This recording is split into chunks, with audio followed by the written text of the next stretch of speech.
priority of life, Paul speaks to Timothy in chapter 6 of 1 Timothy, verse number 11, which I just told about.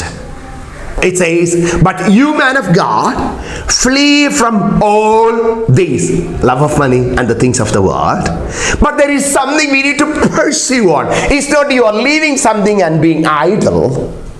But Paul says, you leave something, but you need to be pursuing something. I am saying goodbye to certain things, but I am running after something. What is he saying here? He says, Timothy, pursue righteousness, pursue godliness, pursue faith, pursue love, pursue endurance, pursue gentleness. Wow, that's a long list which I need to keep it in my life. In the short talk, I want to admonish you this time. Can you say, God, I say goodbye to the wealth and the power and the positions, but I'm going to pursue these things. Righteousness. God is a righteous God. It's not optional for me, but I need to be righteous. I cannot serve a righteous God if I am an unrighteous person. You and I live in a world.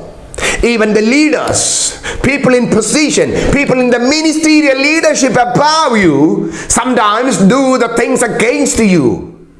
You may be thinking, what's happening? You expect them to be a role model, but you are not getting the righteousness. You are not being given or judged righteously. You may be cheated, you may become a victim. But let me tell you, don't worry. Be righteous anyway. World is not righteous to you. World is cheating it to you. People are cheating it to you. You cannot behave like a worldly person. We are godly people.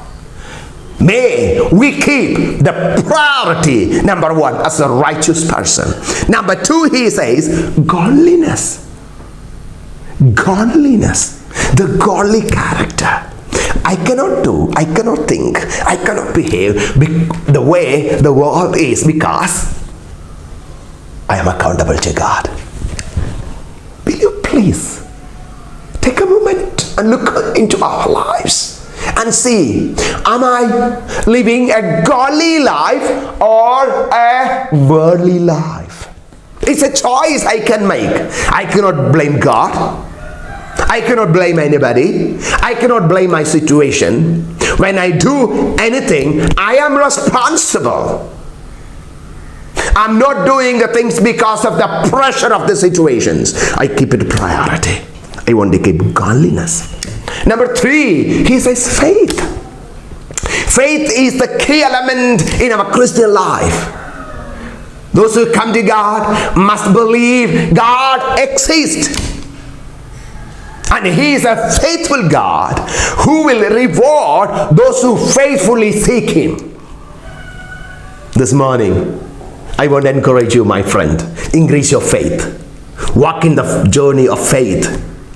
Believe in God. Impossible things are going to happen. Things you have been praying. Pray in faith. No doubt. The devil will put the seeds of doubt. But I want you to have faith in God. Faith in the word. Faith in the promises of God. A total confidence. Holding on the hands of God and say, God, I trust in you. I am moving forward. I am growing in my faith. And Paul says, love. Love. 1 Corinthians chapter 13 is the chapter of love. It's easy to love those who love you, but very often it's hard to love those who hate you. But let me tell you, unless you learn to forgive people, the love of God is not in us. We need to practice that love of Christ. May we be the people unconditionally loving others. Like Gladys Staines said, I forgive them all. I have no grudges. They have done based on their convictions. based on the way they are. I cannot be like them, for I am a follower of Christ. Will you carry the virtue of love? And Paul says, endurance and gentleness. Very often we used to be very adamant people. No kindness, no gentleness. I want us to practice that. I want to be a gentle person, smiling and loving others. I don't work for me, I work for others. I live for others and for my God. If that is your priority, I tell you, world will be a different place. World is looking for a leader who will run away from the worldliness but to godliness, from unrighteousness to righteousness, from lack of trust to faith, from hatred and anger to love, from the things which he cannot endure to the things he can say, I am enduring. Keep on enduring. I'm not a hard person, I'm a gentle person. Let these be our qualities of life. And I want to promise you, my God is with you, and you will never be a victim, you will be a victor. May God help you and me to be a victor of life, fleeing away from this worldliness, but pursuing what God is asking you and me to do. God bless you.